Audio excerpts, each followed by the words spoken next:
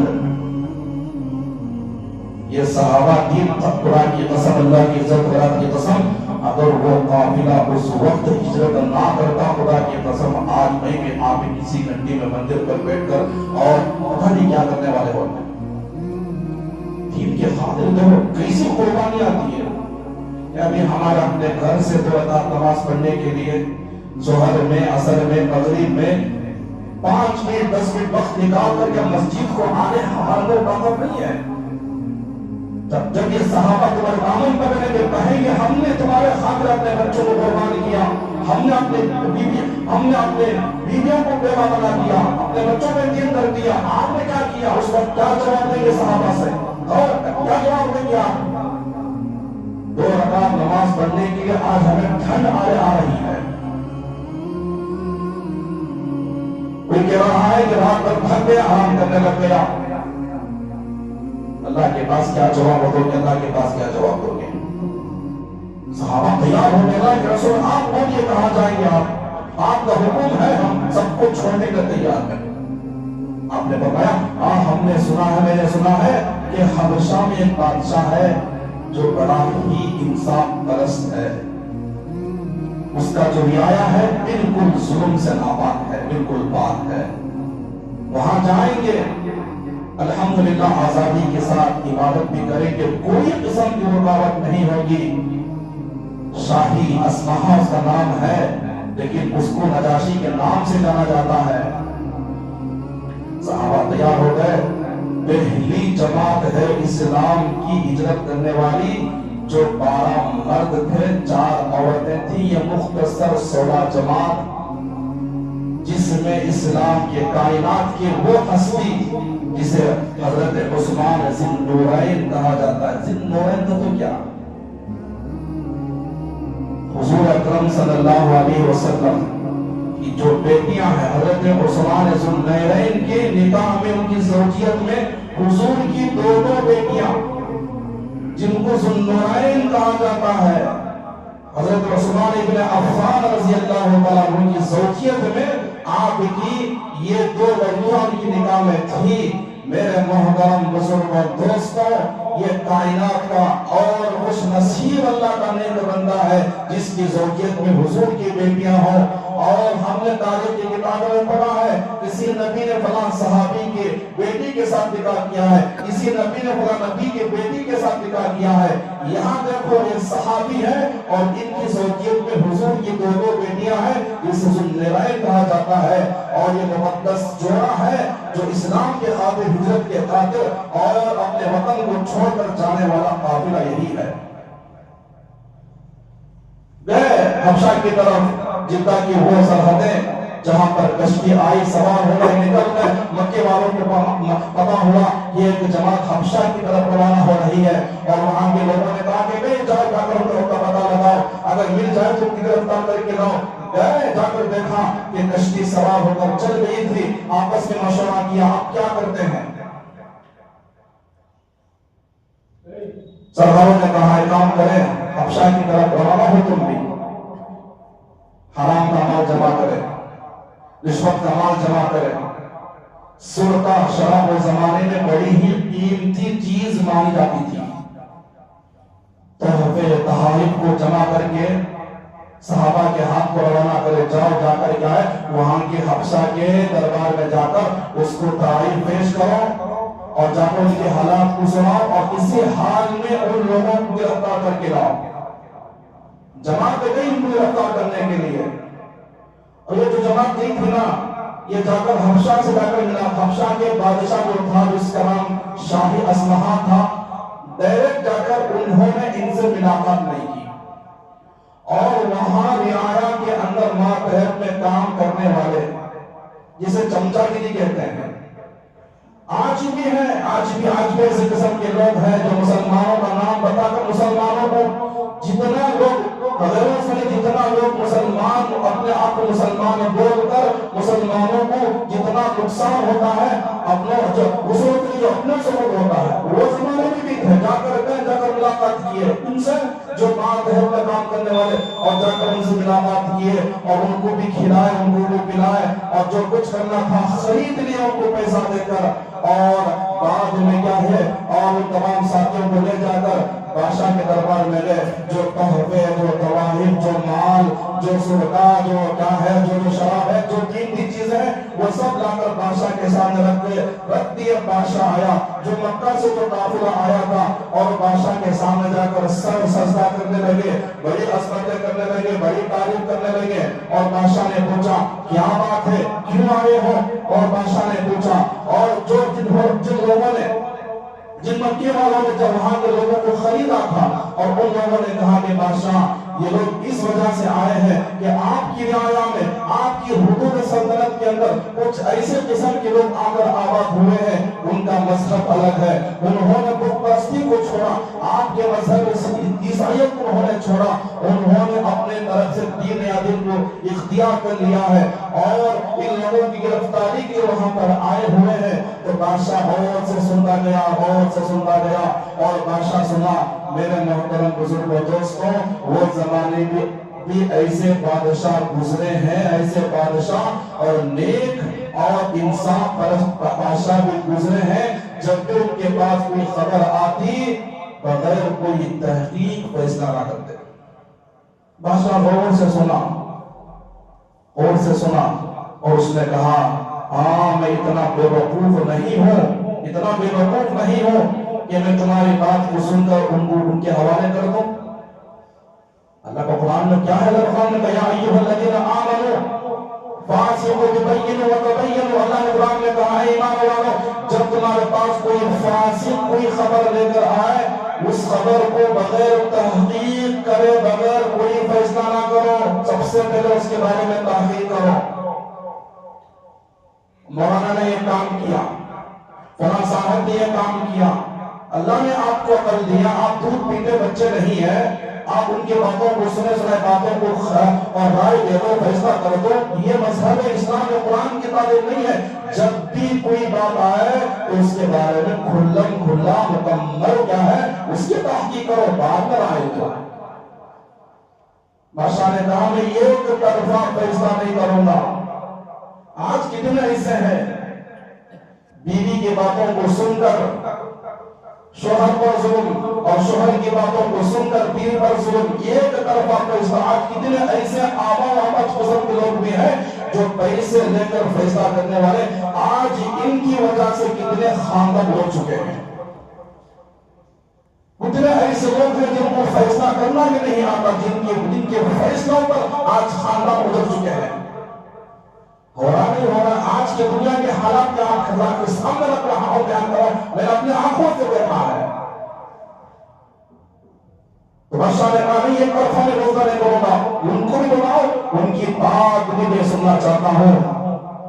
لوگ آ کر کہے کہ بادشاہ افشاہ اور اسمہا، شاہی اسمہا آپ کو بلا رہے ہیں، اور یہ کیا ہے 16 افراد کی جو مشتمل جماعت تھی، اور ان کے دل کے اندر بات آئی ارے یہ تو مذہب اسلام عیسائیت پر قائم ہے، کوئی ایسا نہ ہو کہ یہ ہم پر اور ان کی باتوں کو سن کر اور ان کو حوالے کر دیا نہ جائے۔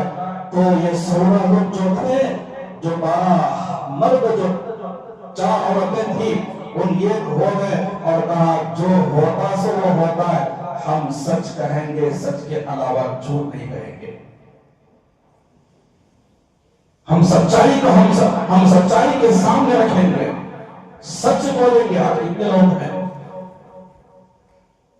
جھوٹی قسمیں کھانے والے، جھوٹی قسم کھا کر کاروبار کرنے والے، مسجد کی قسم، قرآن کی قسم، اللہ کی قسم، اماں کی قسم، فلاں کی قسم، فلاں کی قسم، جاؤ اگر ہماری تجارت میں دیکھو کاروبار کرنے والے کتنے ایسے ہیں کہ اس طرح جھوٹی قسموں کا سہارا لیتے ہیں۔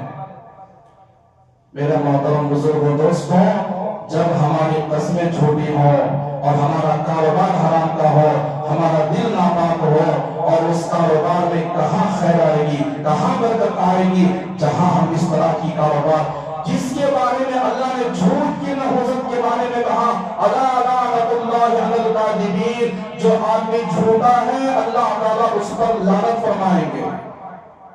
اللہ نے قرآن کریم کے اندر ایک سورت نازل فرمائی جس کا نام ہے سورۃ لقمان۔ یہ نبی نہیں تھے، اللہ کے ولی تھے جو بہت کے مسلک کے نزدیک اللہ نے بڑی حکمت عطا فرمائی، جب بھی بیان کرتے دور دور سے لوگ آ کر متوجہ ہوتا تھا۔ اللہ نے بڑی صلاحیت دی تھی، اللہ نے ان کی حکمت اور دانش مندی کے بعد اللہ نے سورۃ لقمان بیان کیا۔ کیا بہترین باتیں، کیا بہترین باتیں، بڑے قابل قبول کی سبب باتیں، اللہ ان کا تذکرہ۔ ایک آدمی آیا، بنی اسرائیل کے مجمع پر بیٹھ کر بیان کر رہے تھے، لوگ بڑا مجمع تھا، لوگ سن رہے تھے۔ ایک آدمی گیا اور جا کر پوچھا کہ حضرت آپ وہی ہو نا، اسی زمانے میں آپ میرے ساتھ بکریاں چلا رہے تھے؟ حضرت نے کہا ہاں ہاں میں وہی آدمی ہوں۔ وہ آدمی چونک گیا، حضرت آپ اتنے بڑے اور اعلیٰ نے آپ اتنا مقام دیا، لوگ آپ کو دور دور سے آپ باتیں سننے کے لیے آ رہے ہیں، آپ کے مقام کتنا کیوں ملا؟ تو حضرت نے کہا میں نے تو عمل کیا، یہ عمل وہ ہے میں نے اپنی زندگی میں کبھی جھوٹ نہیں بولا، جب بھی بولا میں سچ بولا، اور سچ کے علاوہ میں نے کبھی جھوٹ نہیں بولا، سچائی کو میں نے ساتھ دیا، ہمیشہ سچ کامیاب ہوتا ہے، میں نے سچ کہا، سچے لوگوں کو میں نے ساتھ دیا۔ دوسری بات ہے میں نے لا یعنی بے فضول کاموں سے اپنے آپ کو بچایا، جو محفلیں ہیں جو بے فضول کام ہے جن میں وقت بربادی کے علاوہ کوئی بات نہیں، یہ دو باتیں میرے محترم بزرگ دوستوں، جھوٹ کی لعنت ایسی ہے کہ ہمارے کاروبار میں، ہمارے گھروں میں بھی خیر کو ختم کر دیتی ہے۔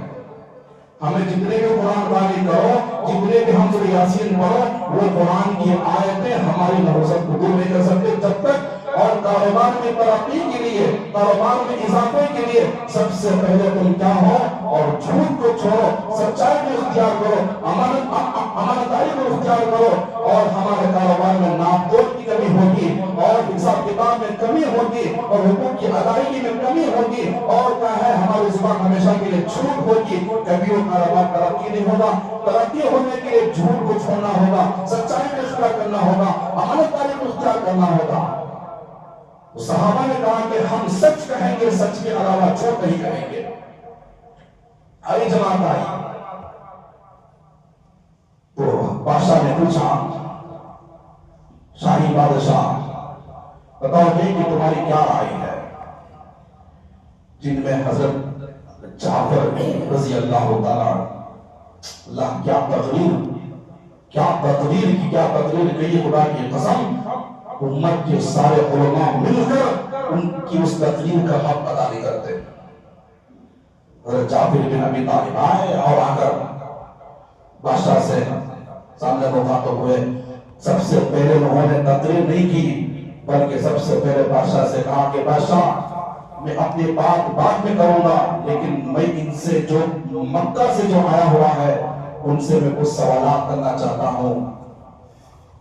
تو اجازت ملی تو جعفر رضی اللہ عنہ نے آئے ہوئے مکہ والوں سے پوچھا کہ بھئی بتاؤ کہ بھئی ہماری جماعت میں کوئی ایسا بھگونا ہے جو غلام بھگونا جو بھاگ کر آیا ہوا ہے؟ وہ جماعت میں عمرو بن عاص جس وقت مسلمان نہیں ہوئے تھے، انہوں نے کہا کہ جماعت میں ہمارا کوئی بھگونا غلام نہیں ہے، کوئی بھاگ کر نہیں آیا۔ دوسرا سوال کریں کہ بتاؤ کہ تمہارے خاندان میں سے، تمہارے قبیلے میں سے ہمارا کوئی ایسی جماعت میں ایسا آدمی ہے جو آپ کو قتل کر کے، آپ کو نقصان کر کے بھاگ کر آیا ہوا ہے؟ اگر ہو تو ہم ان کو تمہارے حوالے کر دیں گے۔ لوگوں نے کہا قتل تو کیا ہے، خون تک نہیں بہایا۔ دوسری بات فرمائی کیا بھی ہمارے جماعت میں کوئی ایسا ہے کہ آپ کا مال لے کر بھاگ کر آیا ہو؟ کہا کہ نہیں، کوئی نہ مال لے کر بھاگ کر آیا، نہ کوئی قتل کیا، نہ کوئی غلام بھگوڑا ہے۔ تقریر کرنے سے پہلے انہوں نے بادشاہ کے سامنے اپنا کیریکٹر کو رکھا، اور بعد میں حضرت جعفر رضی اللہ تعالیٰ عنہ نے ایسی تقریر کی بادشاہ کے آنکھوں میں بھی آنسو آ گئے. بادشاہ نے وہ کیا فیصلہ کیا اور وہ کیا فیصلہ تھا. اور حضرت جعفر رضی اللہ عنہ نے اس امت کی وہ پہلی تقریر وہ ایسی تقریر تھی وہ تقریر کو سن کر بادشاہ کا دل بھی بگڑ گیا اور بادشاہ نے وہ کیا فیصلہ کیا اور وہ تقریر کیا تھی. انشاءاللہ آئندہ جمعہ اس کی تمام تفصیلات اور کے سامنے تفصیل کے ساتھ بات آئیں گے. بس یہ جمعہ کے آپ عنوان سے آپ رات کے سامنے بات آ کر پہنچانا چاہتا ہوں. جب آپ کے سامنے کسی کی شکایت آئے کسی کا شکایت آئے آپ اس شکایت کو بغیر تحقیق اپنی رائے نہ دیں. سب سے پہلے اس کے بارے میں تحقیق کرو. بیوی کے بارے میں آیا بہت سارے ایسے مسئلے ہو رہے ہیں جو بھی مسئلہ ہو آپ بغیر تحقیق کے فیصلہ نہ کرو. دو طرفہ فیصلہ کرو. اس طرح دو طرفہ فیصلہ کرو. ایک طرفہ فیصلہ کر خاندانوں کو برباد نہ کرو. یہ اللہ کا قانون ہے. ہر جمعہ خطبے میں کیا ہوتا ہے انما اور آخری جو کلمات ہوتے ہیں انما یأمرکم ان تطیعوا اور کیا ہے آخری جو کلمات ہوتے ہیں وہ کیا ہے یہی کلمات ہمیں تعلیم دی جاتی ہے کہ انصاف سے رہو انصاف کا دامن قائم کرو انصاف کے ساتھ جیو انصاف کے ساتھ زندگی گزارو. آخری خطبے میں یہی کلمات ہر جمعہ قرآن کے سامنے پڑھ کر سنائی جاتی ہے. اسی لیے ایک طرفہ فیصلہ نہ کرو اور کسی کو بغیر تحقیق فیصلہ نہ کرو. یہ قرآن کی تعلیم ہے یہ اللہ رسول کی تعلیم ہے. اللہ مجھے بھی اور آپ کو بھی باتوں پر عمل کرنے کا اللہ ہمیں توفیق عطا فرمائے. آمین. وما علینا الا البلاغ.